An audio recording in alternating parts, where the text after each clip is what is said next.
It's John Bowden. We're up to our series on Peter Lewis of Moby Grape, a band that did not get a good shake in the 60s. They they were tricked into giving up their name. Their record label released 5 singles off their debut album at the same time. But anyone who does not know that name, or even if you do and you're not sure, trust me, you've heard the song 805. And then there's Omaha, Mr. Blues, It's a Beautiful Day Today. In this, our entire interview with Peter Lewis, we cover a lot of ground. We talk about Jimi Hendrix and some iffy experiences. Rick Nelson, we talk Neil Young, Frank Zappa, and how peculiar he was. The Eagles' Randy Meisner, and one of the members that has fallen from that lineup, who passed away a few years ago, Skip Spence, who was dealing with schizophrenia. And we talk about Peter Lewis' famous mother, a big actress who won Emmys and an Oscar, Loretta Young. You'll be seeing little vignettes throughout this video. Just before we start talking about somebody, now and then you'll have a little vignette, and then Peter Lewis will talk about that person. That's coming up on Rock History Book.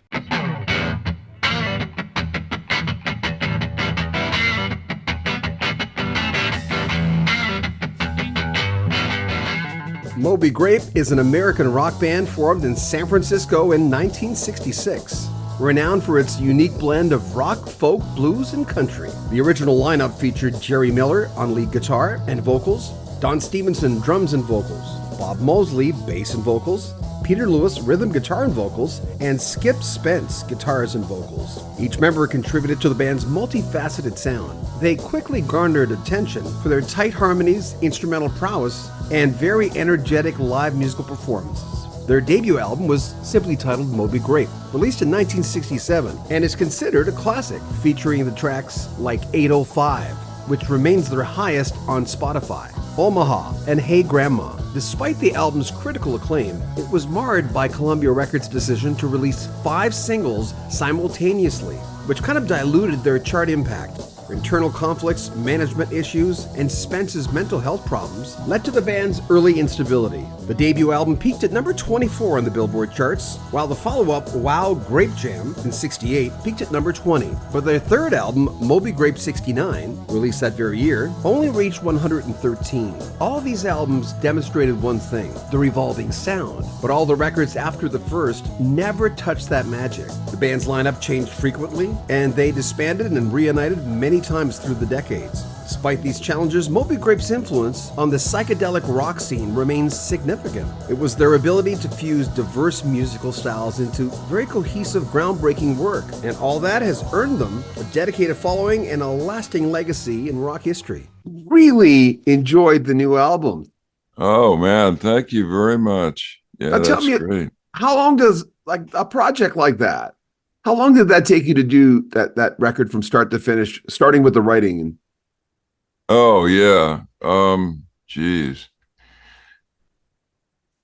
Yeah, the writing I do, like I wrote all these songs, and then if it's more about, what do I need to do right here? I get one song, maybe I have to write a couple of them to make the whole thing fit. But I wrote some of them a long time ago. But I try to make records that I try to make a point, with each record rather than each song, like this. You have to, if you listen to this, it's about, I don't know, I think it's about having to be mortal, having to accept the fact that you're not going to live forever, but still, there's this experience to have that might be shareable, and people, if you give them if I have that in mind and I have a bunch of songs to put together in the same album and send to them and they can dig it, then I've done what I can at that point, Just like Sunshine, like something like that. And by the way, I've heard your thoughts on the afterlife and death and how it's in here. All these things, that kind of stuff inspires me. Well, it's yeah, that's the thing. It's like we all share our mortality, and so we can start with that.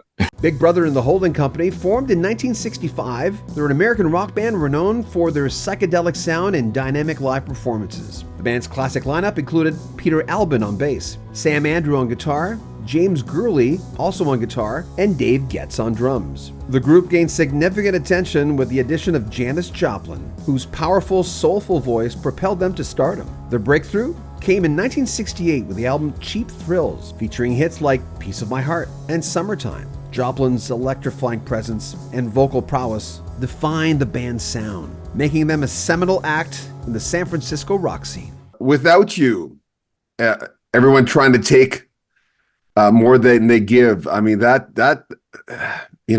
happening a lot in the world these days. It's not like the Beatles. The love you give. I think every band from the 60s was trying to document what was going on around them in society rather than make a statement about how we felt like as people at one point. There was this great focus for people, the social context in the 60s. It was like I was talking to Peter Albin today. He was the bass player for Big Brother, and they had just done this documentary on the 60s called The Sounds of San Francisco. And we were both in there, and he was more in there than me because, of course, Janis became hugely successful. And Moby Grape was kind of like, they said, we all thought these guys were going to be stars, and that's it, But they did give us enough to give us we were all trying to be part of the subculture, but there wasn't a ton of hippies up there in the beginning. And yeah, you're trying to describe what your life was like as this kind of a freak in society trying to change things and become individual like the Beatniks were. Only now it was like the Beatles had shown up. So okay, let's see, they have longer hair than those guys.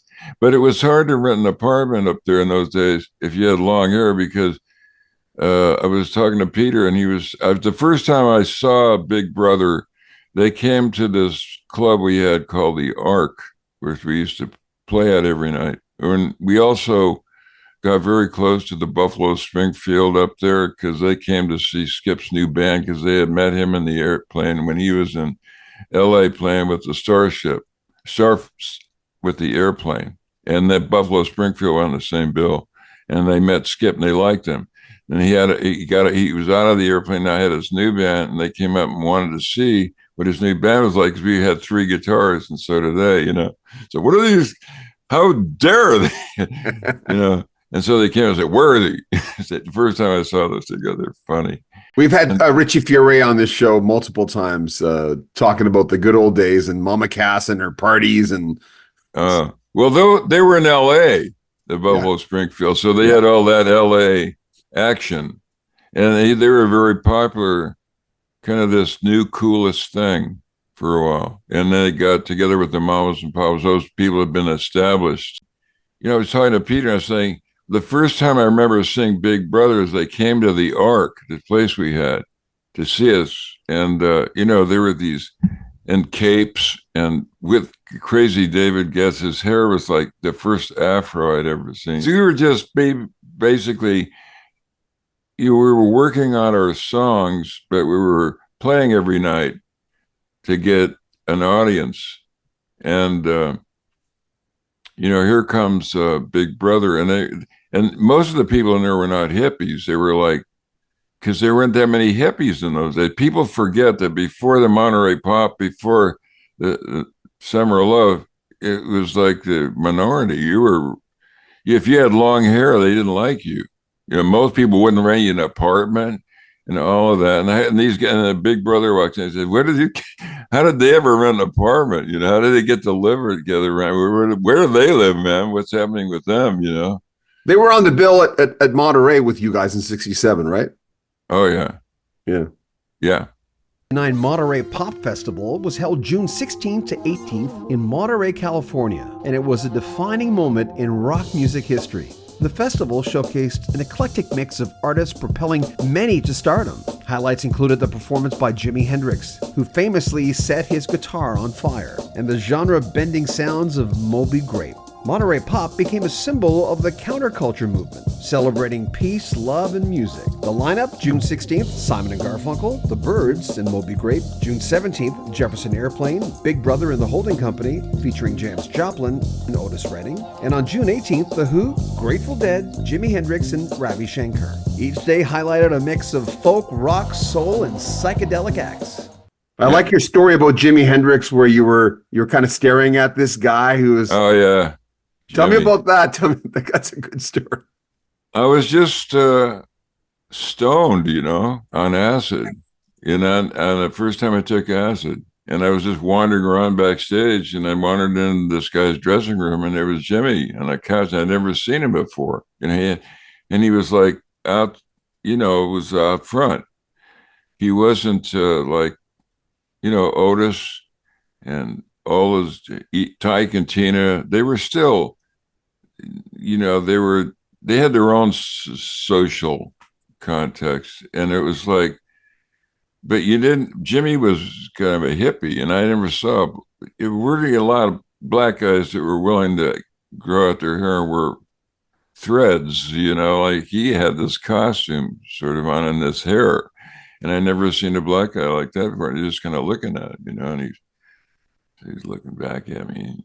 I want to say exactly what I said, but what the heck you looking at, But he noticed I was staring at him, And right after that, the stage manager came and asked me to go play because it was a set, and he got up and went out, and he was noodling on a Strat when I got in there, and I was noticing he was playing with this, the way he played with his right hand, and I couldn't hear it because he was just warming up, and then he sort of looked at me. What the hell are you looking at? Said nothing. And he got up, and the stage manager came and said, "It's time for your set." And he got up and went out on stage, and I got to watch his first set from the wings, and he was playing it, and then he plugged it in, and I was listening to what he was doing. I'm thinking, holy shit, And then he got off the stage, he get through the set, and I was standing there, and I kind of astounded, like everybody was astounded when they heard him, because nobody ever heard anything like that. And that was like the end of Peace and Love, and now we're going to go get it, that sound, But it also sounded like war, like he was kind of a spokesperson for these guys that were in Vietnam fighting, and that energy, they must have been. They had to be on the attack, but they were also taking acid. And this guy that we had as our roadie was a guy that came back from there. And, and he said, oh, yeah, we're taking acid and going out on patrols and, like experiencing that whole thing on acid. It wasn't like the Monterey Pop where it was love and peace. Yeah, Jimmy got out there, and they sound like what I thought about when I heard about this Vietnam experience from our roadie that had been there, And he got us, and he got through the set, and I was standing there kind of with my mouth open, and he walked by, bumped me, looked at me, said, "Are we cool?" And I said, "Yeah, we're cool." And then later on that night, I was still high, and I was wandering around, and they were all staying at the same motel. And he was in a room with his Noel Redding and Mitch Mitchell, the guys that he played with. And I was walking by, and their hotel room doors, everybody's hotel room doors are, and they were in there, whatever they were doing, And all the bands were there in that one motel. It was a motel. So it's like I say, in those days, if you had a nice hotel, they wouldn't let you stay there if you're hippie. So they put us in these places that kind of seedy, and so you're right there where you belong. You describe the younger 1967 Peter Lewis. Who was that? How would you describe yourself back then? I just I had grown up in Hollywood, and so it was a different experience. I mean, where I was growing up, you didn't get to do anything but you had to put on the everything's all right show. I mean, that's what the actors want you to do. Until I change the script here. In other words, there is a element of my life was weird because I had two older siblings. When I got born, it was by the time I got born, I sort of adopted the how every family has a clown in it, Yeah. and that's kind of the role I got. But if I was a clown, I was a sad clown. And I don't know, I think everybody gets born with a, a premonition of some kind, of having a happy or sad life. And I don't know where that comes from, maybe karma or a previous life. Talk to a lot of people who have had famous parents through the years, and it goes from one end to the other about what lifestyle was, but they all say one thing that you just said: the happy show. I mean, the audience obviously, most of them know Loretta Young was your mom. Were when did your parents split? They split, right? And yeah, what happened to you at that point? And how old were you? Oh, I flipped out. I mean, I had to go to New York with my dad. My mom was, quote, busy doing her TV show. So, and, I mean, it was a real, it just was a bummer for me to have to go to this school back there. My dad put us in this school where all these rich kids went. And we were in military school. In military school, it's like you can be a complete dumbass and get through military school. I mean, the kind of military school I was going to, as long as you were in there to be taught how to behave or how to take orders. And the rest of it, as long as you don't act up, you can be really dumb and they don't really care. You just don't get promoted. In military school. Okay. So all of a sudden I go to New York with my dad, my brother, and he puts me into school with all these guys who've been studying Latin and French from the first grade. And I couldn't keep up with it. And so I had I developed what they described as a school phobia, So, I flipped out, I couldn't handle it. Because it was a very small class, and all these kids, I would ask a question, they'd laugh at me, and so I got like this weird inferiority complex, and the more dumb I was, the worse they treated me. Those kids, I don't know, I didn't do good on the Eastern Seaboard. I always look at hardships as going, put that in your pocket. You might need that. You'll learn some things in this. Right. Oh, I think that's how it works. It's like you have your life. You have to make something out of it. That's the learning curve. I mean, if there's any reason to even be here, they put me in this place because, it was either go to school or go to a nut house. And that's how my family was. That's what I'm saying. Everybody's got to put on the everything's all right show. But what happens if you don't? If you can't, well, we'll send you to somebody that can fix you, And in those days, it was these behavioral psychologists, and they didn't fool around like they do now with, asking you questions. They ask you a few questions and then they shoot you up full of something and put you in a place until you go back to school or do whatever. Not make a big. Anything you did back then, the establishment was very strict. I mean, our parents had won the Second World War, and they did it by, having what they describe as character. Character is the ability to respond to the expectations people have of you. That's what character is, Well, that's what that whole show business thing. Yeah. That's what that was about. But anyway, so yeah, after I got out of that place, because they let you watch TV every week and they put on the news, and then you got to watch Ozzy and Harriet. And after Ozzy and Harriet, his son Rick Nelson would get up there and play a song, and I fixated on Rick Nelson, and I said, I'll go back to school if you buy me a guitar. And they said, okay, and bought me a guitar. I went back to school.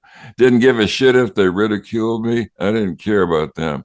I just waited to get home from school so I could tune that guitar up to one chord and play along with, like, it's late, just beat on it until I look cool in the mirror, because I play in front of a mirror.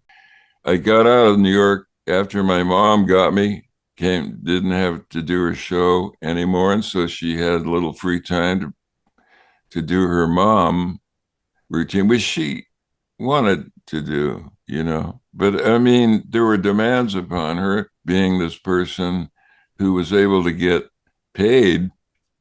In those days, it was, if you had a good job, held on to it. My mother knew that because she was very poor when she was growing up. And finally, when she got in the movies and started getting more parts and getting paid, she held on to it like just would not, just like nothing was going to get in that way, not a marriage, not her kids, nothing, and she just held on and got me out of New York. Anyway, so she wasn't working and had enough money not to work for, well, so, and she did want her kids back. It was very sad. My parents probably wouldn't have separated now if they're both dead. There's not much you can do, but it was one of those scenes where people, they just, they have to blame it on somebody. It gets out of control. When things start to get out of control, when there's too much pressure on you, I think that you can't hang in there with you have to respond to it, I mean, in some way. And some people take drugs, some people get in big fights or whatever they do, or some people do. This is not new, this everybody is. That's the crucible. I mean, if you can deal with that pressure you get when you start moving through changing in a way that puts you in the spotlight, especially, the pressure of being somebody that everybody is aware of. In other words, you don't know everybody that knows you anymore. Mm-hmm. So, and their preconception of you is really, I mean, who are you really? The actors are the first people that figure out, well, I'm who everybody thinks I am, Yeah. And they deal with like that preconception with a certain insight that makes them, able to deal with it. It's like they can play a part in a movie. And why? Because they can deal with the character people want to be. When I interview actors, I don't do too much, but it'll happen. They present themselves in a very different way than musicians. Musicians talk usually in the bottom. Their tongue is at the bottom of their mouth. Their shoulders relax. Hey man, how's it going? Especially if I've interviewed them a few times. Hey John, what's going on? Actors, on the other hand, present a lot more during interviews because that's just part of the package.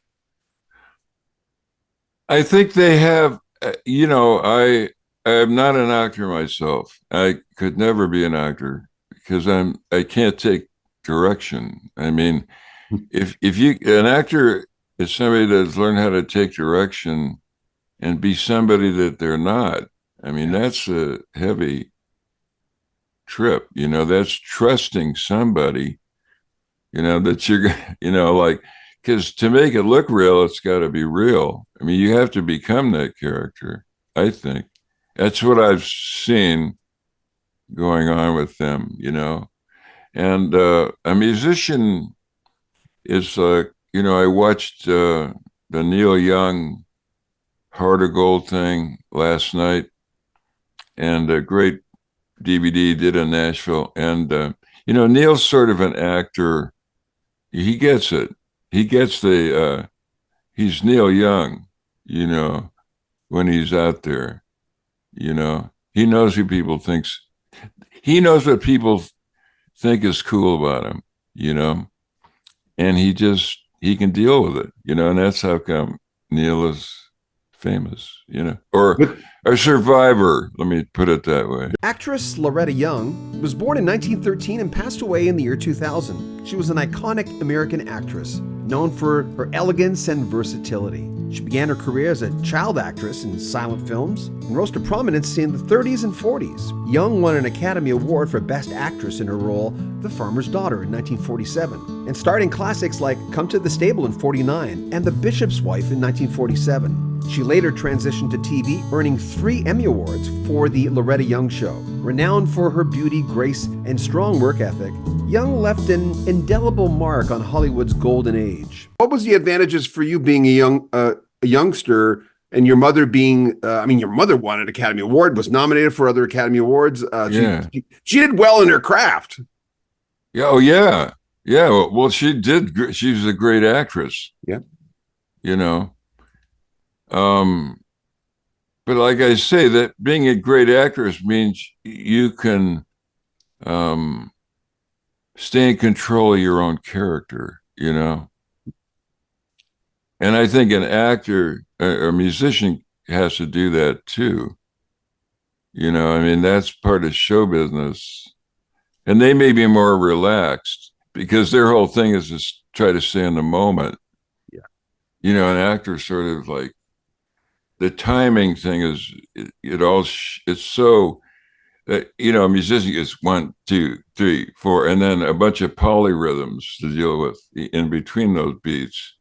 And that's what you're doing, you know, you're sort of dividing up those polyrhythms in a certain way to make a song, and then sing something that's kind of puts it all together, you know, like makes you feel like you know, you've done something creative. And I think the actor thing is more if like the timing exists between him and the other actors, or her and the other actors, you know, there's a timing thing. You got to wait for a response before you can go any further. And that tension it creates, you know, is like, you know, either you build up or let it go, you know, it's like you're very sensitive.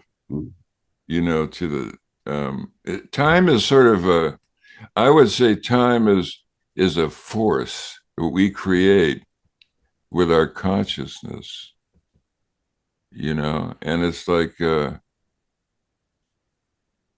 know, it's like people they want it just to be there at time. They think it's because everybody says, well, there was yesterday, there must be a tomorrow, you know, they're a thing but so, you know, to get right in the middle of that, you know, get in the moment, it might not be possible. What you're doing is you're experiencing some kind of weird process of changing from the old you to somebody else, but the somebody else is the unknown, you know, and so there could be a fear of that, or you know, but always when you read anything I read, especially I've been reading Tolstoy lately, and he's great because he describes how the way you deal with that your predicament, your temporal existence, is that, you know, you're in a process of constantly changing, but the future is not known. So, you know, it could be scary if you're at war, it would be, you know, or if you're in a parlor and where women are talking over current events, it's still like they're deciding who people are. You know, their characters are decided in a drawing room if you're in a civilized company or something. Or when Napoleon tries to get Russia, they got to go out there. The guys got to go out there and prove their character on a battlefield, which means, you know, like it's like, you know, that death's out there, you know. I mean, you could die, you know, it's not like theoretical. And so whether you're willing to stand your ground or whatever it is, and that's kind of situation we're stuck with in life.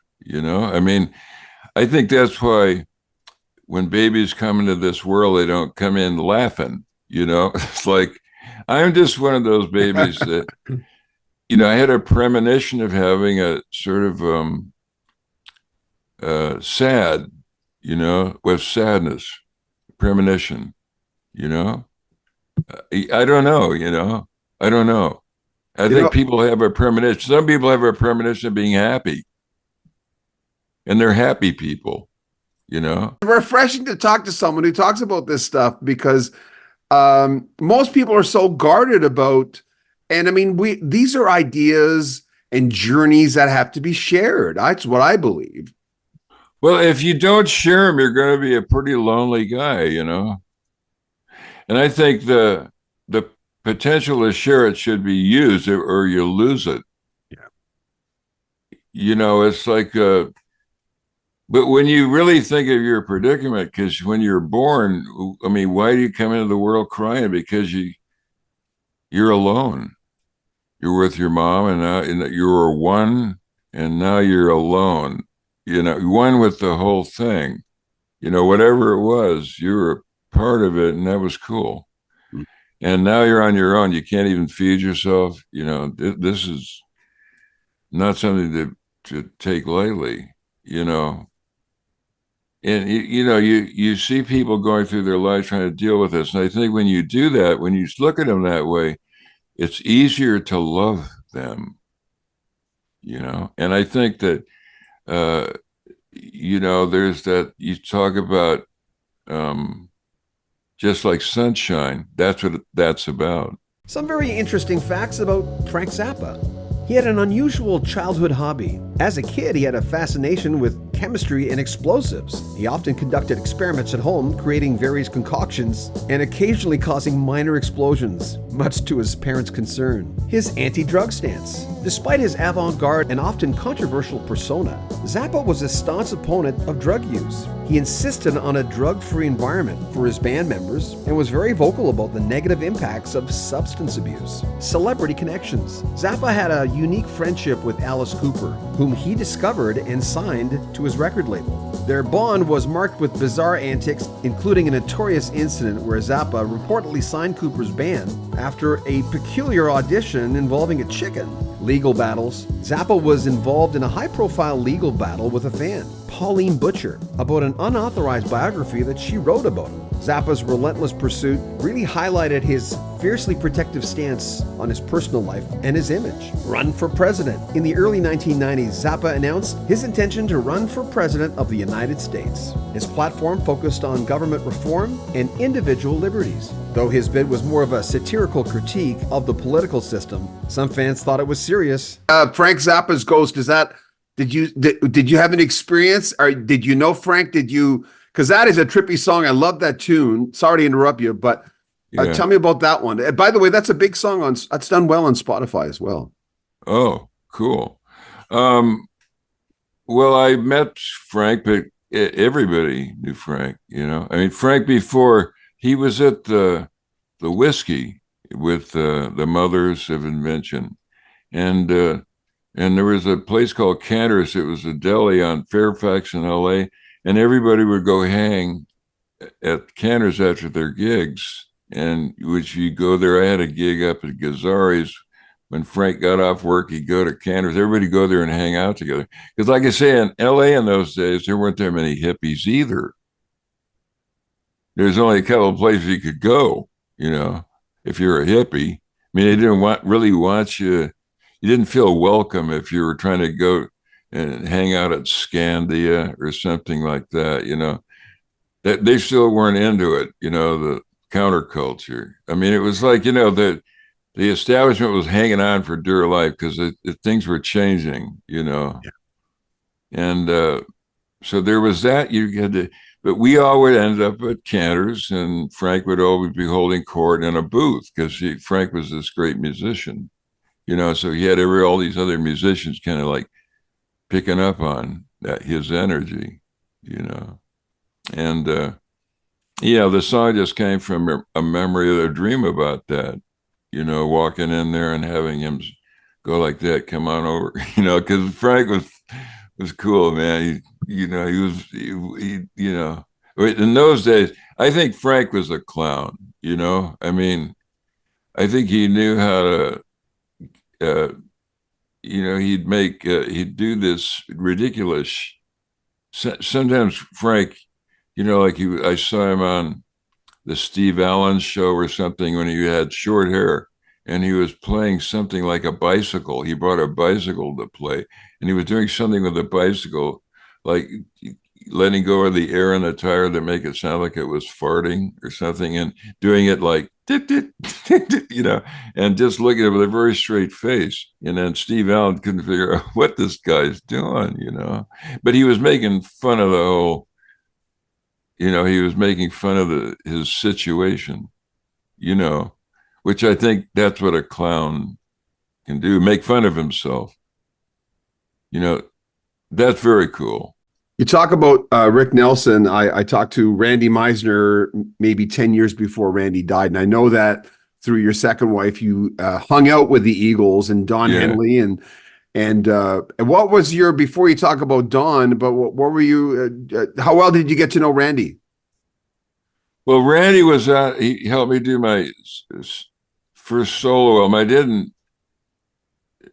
Randy was always kind of, they wanted Randy, like they treated Randy kind of like a sideman, and why, I don't know. I think there was a personality conflict between him and Glenn, like who's going to be the star here, because whoever, was the publishing too. But Randy was like, he wanted to play with those guys because they were good. They were great. Randy had finding the guys that were good enough to play with him, was Randy's trip. I mean, he liked Rick Nelson and he liked playing with Rick, and that was cool. And but I think he was still a sideman, but he still was a sideman in the Eagles. He's sort of like Bob Mosley. Bob was like that too. Bob was a terminal sideman. I don't know why he's like, he really doesn't want to. He had this tremendous voice, like Randy does too. Bass player that can sing like crazy, but they don't want to get out in front. I talked to Bernie as well. Bernie kind of, he just, he says, I said, did you really pour a beer on Glenn Frey? Well, he just said that he did pour that beer on Glenn Frey's head. Oh, and he said, Bob poured beer on my head. Bob Mosley? Yeah, but he just laughed, Bob. I don't know, Bob, I don't know, man. I don't want to equate those two guys, but they both had these great voices and they could play great bass.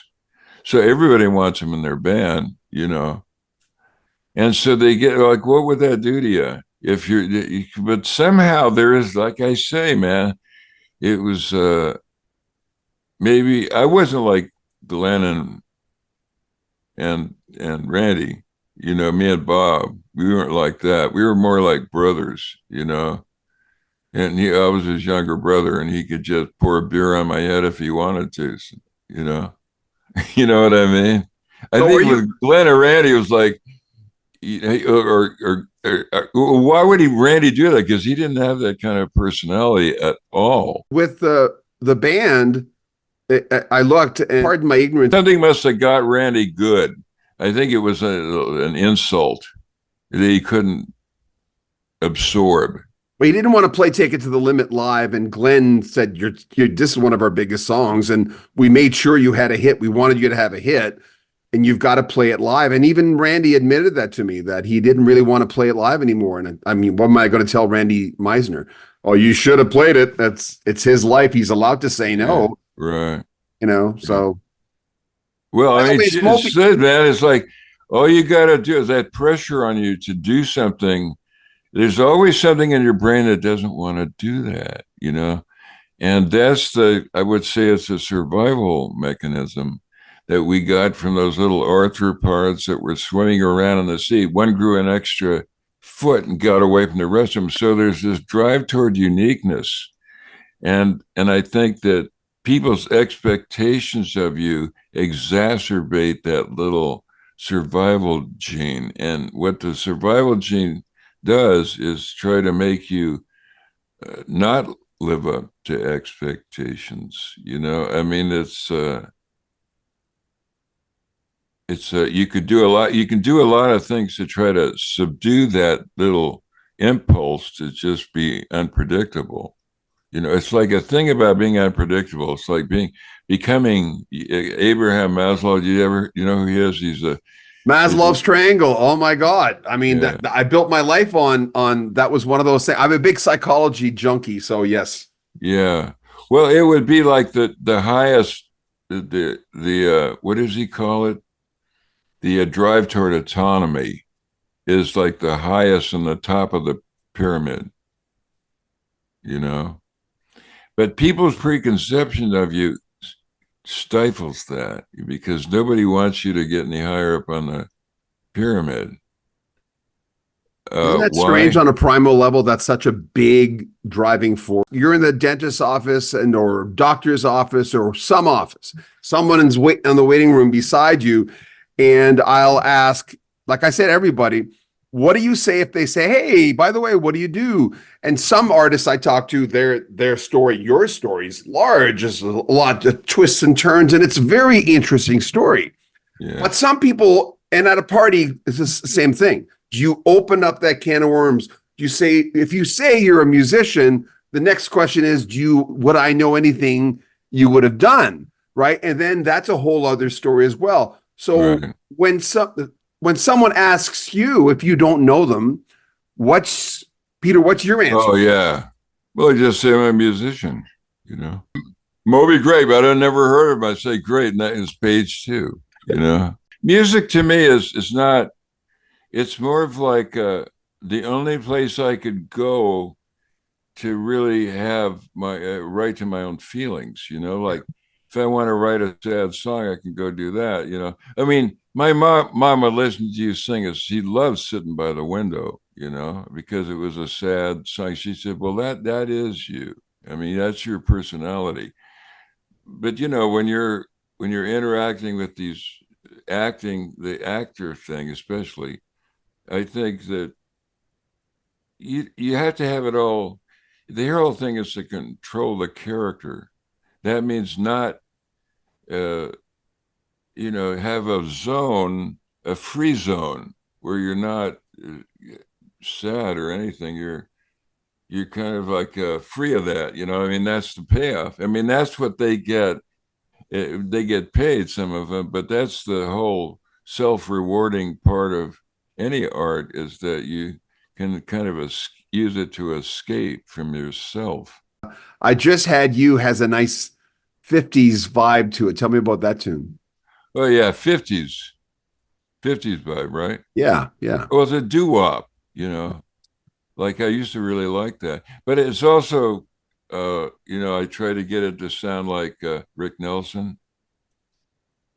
I mean, how those songs were that he did, they're full of harmonies, and then he sang over it. And there's James Burton, of course, the best guitar player I ever heard. But just playing these cool licks, but not, like the '60s got where, there was a lot of guys playing a lot of notes. I mean, that I totally kind of, even in Moby Grape, I mean, but in the beginning of Moby Grape, we didn't do that. We had these really tight songs, that had parts, and the guy would play the same part every time we play the song, which I like, but then it got like Jam City, where you do all these, you try to take it to the limit, but sometimes when you're trying to do that, you don't know when to stop, which I think, okay, we're spinning our wheels here, dude, it's time for, the script must go on. What was the hardest part of being in Moby Grape? What was the most satisfying part of being in that band? Well, just in the beginning, it was like being in a band of guys like me. You know, I mean, they're all sort of had a, you know, we were all kind of misfits in a weird way. You know, like Skip got kicked out of the airplane because he wouldn't practice enough or something. And, you know, Bob's definitely, you know, like one of those guys that just, you know, he just keeps moving. He's like that guy in the Five Easy Pieces. You know, he just leaves things because they get boring and gets moves on. Doesn't care what it is. You know, he could quit Moby Grape and then come back this afternoon or not ever come back.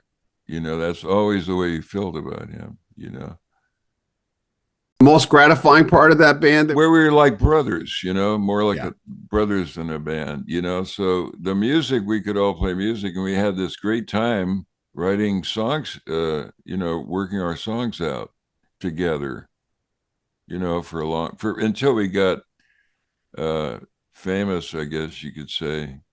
And then it was sort of every man for himself, because that's what happens unless you can control your character. Like I said again, it's about being able to stay control of your own character. I mean, if I'm supposed to be, I can't think that I just have a character in Moby Grape. You know, I'm the guy that sings the sad song because it's like you can't, you can play rock and roll. If you can switch from that to some kind of like the way we used to be able to do that to some really cool slow song or something, the lead people, you know, you don't have to exhaust the hell out of them, you know.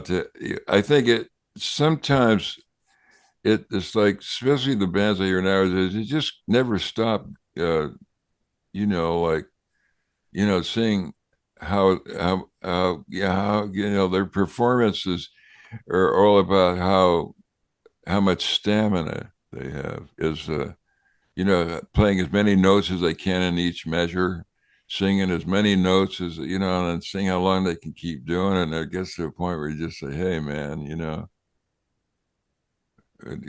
tell me something good. You check in through the years, though. You see, to me, not knowing you, I'm going, this guy checked in through the years. Something would happen if something would overly happy, great, or not happy, you would check in. But did you check in, or was it unconscious for you to keep yourself being who you wanted to be? Or how did you navigate No, I your went life? through. I went through like where I didn't know what the hell was happening. I mean, it just completely. It did the same thing to every guy in that band. You know, I mean, we were supposed to be the Beatles, the American Beatles. You know, and then you know, one thing happened, and you know, there were all sorts of extenuating circumstances for what happened. And when I hear Ben Fanctori say, "Well, we all thought these guys were going to be stars," you know, I know I was one of them, you know, but I mean, he didn't want to have to get into why that didn't happen, but there's a reason for it, you know. And if I'm going to spend my whole life looking for that reason, I'm wasting my time. I don't think that matters, and it didn't matter then. But When did you get to a point where you said, that's something that happened, but that's not my story, and I'm not a victim here. Let's just move on. At what point? I don't know if that'll ever happen. Really? Oh no! And But I've even heard you in though an interview saying you don't want that. You don't I want that. don't want it to, no, but I'm still struggling. You Okay. know, I mean, if I start looking for a cause and event cycle, I'll never stop. You know, I say, so the best thing to do is to forgive, you know? And so you look for, if I'm looking for a reason to hate him, I can find it, but I'm looking for a reason to forgive him, I can probably find that too. It depends what you're looking for. You know, I think you usually find what you're looking for in these cases. You know, when you're looking back at your life, I think that's what you have is like a choice to make, you know. I mean, but it's not always easy. It depends on things can create an environment where I just look at the bad side of things. I mean, that's possible. If I get reminded of this or something happens in my life that just, and I think about, how did I get to this point? And I think about him, or her, right? We've all heard the stories throughout history, big setbacks from major bands, which always hindered potential financial stability. Creedence Clearwater Revival, led by John Fogerty, faced internal strife and financial woes due to poor management of Saul Zaentz, who gave them very unfavorable contracts. Grand Funk Railroad, despite huge success, struggled under the manipulation and control of Terry Knight, who siphoned profits and created discord within the band. Moby Grape was a promising act in the late 60s, suffering a series of missteps by their management, specifically Matthew Katz. One of the most tragic stories, of course, Badfinger. It's the quintessential example of managerial exploitation. Under the management of Sam Pauli, the band was subjected to financial fraud, which led to the suicide of members Pete Ham and Tom Evans. These are the bands that had immense talent and faced significant struggles due to terrible management. Be careful who you trust. When did you know with him that there was something untoward going on? When did you first know? Oh, yeah. Well, when we asked, he wanted to have us sign the rights away to our name, Which you got back?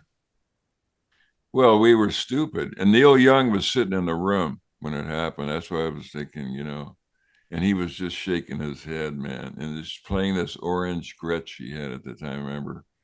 And, but Skip, was, he thought of Matthew as a father figure, and Matthew had sort of taken Skip on after the Airplane fired him.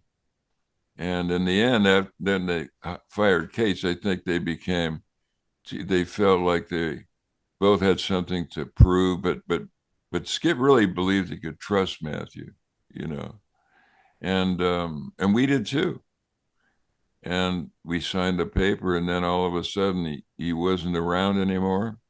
And when the record company started to come around, he would show up and start yelling and screaming about he owning the name, and you saw that you made a mistake, and it was so it took 40 years to get rid of that and then get our name back. And did he really ask for $1 million for Moby Grape to be filmed at the Monterey Pop Festival?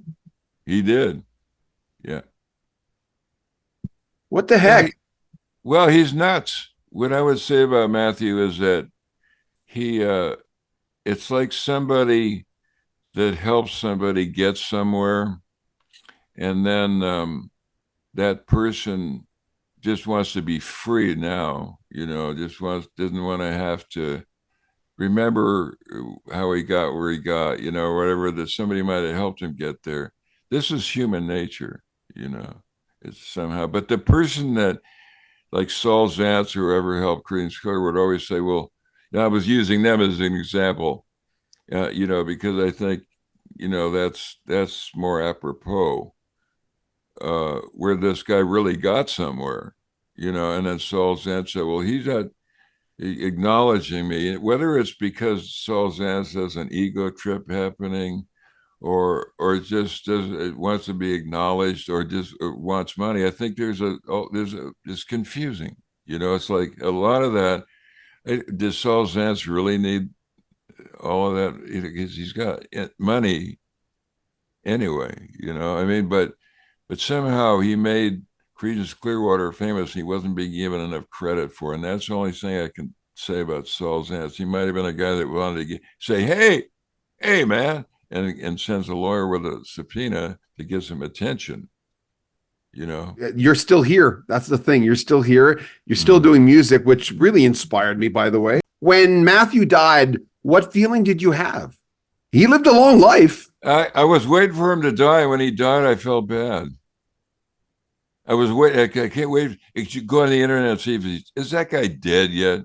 And I'd say, no, he's not. God, when is he going to die? Maybe things will get better, And then all of a sudden I heard he died, and it didn't mean anything.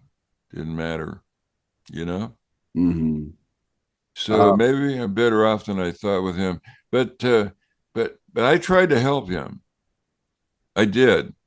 I mean, I tried to talk to Matthew. I mean, at one point, and and he just had this thing like Saul Zaentz had when the airplane fired him for whatever reason, and I don't know what it was.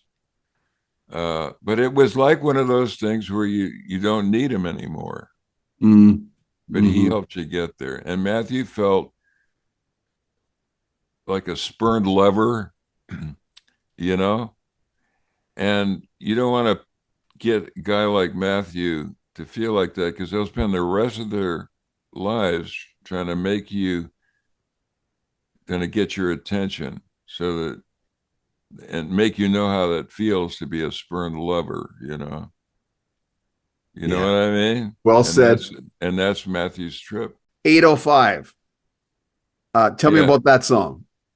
Well, it was just I just went over to Jerry's house. We had these places. We lived in Mill Valley. I went over there. He said, "Hey, call me up." I said, "I got a new song, man."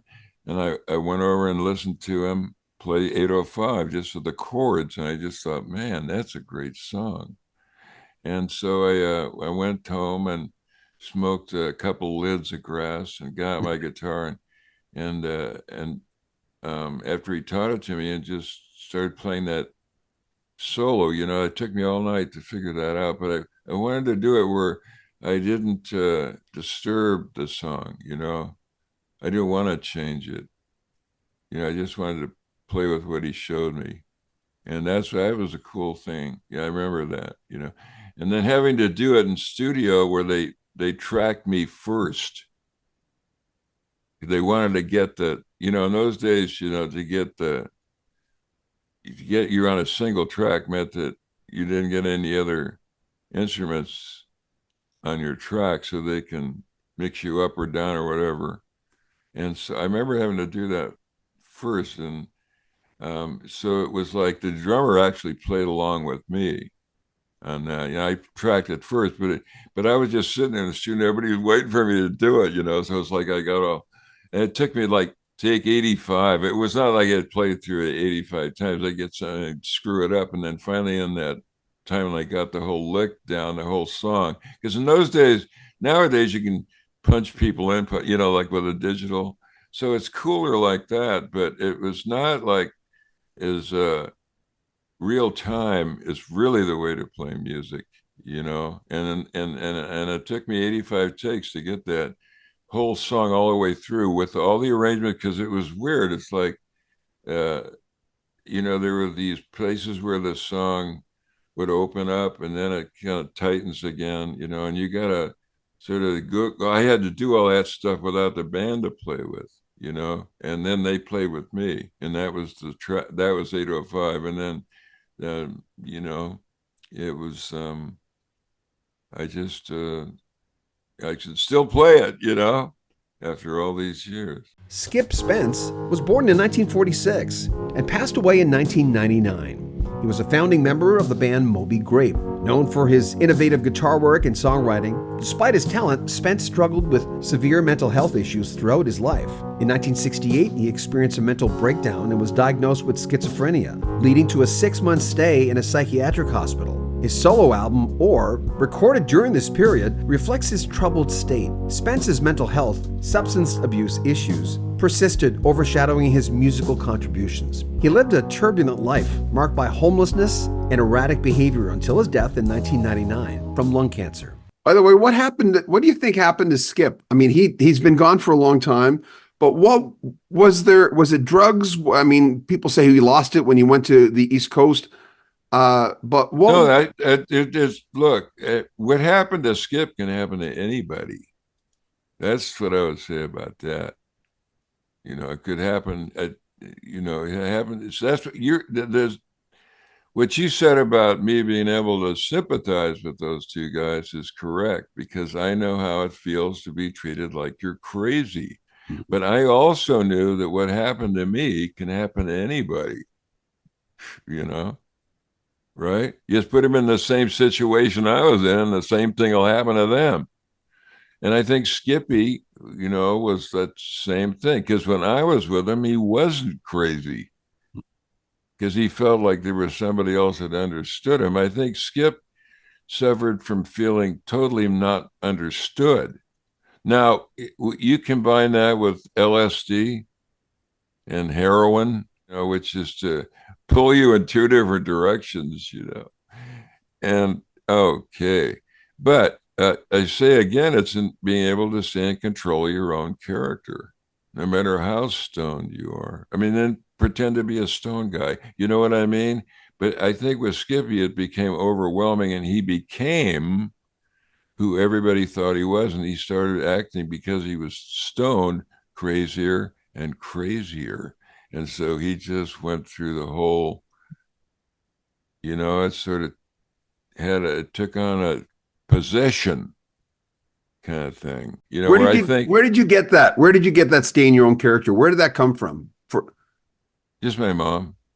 That's amazing. No, it's simple. It is actually, yeah. Yeah. Yeah, because it's the same for everybody.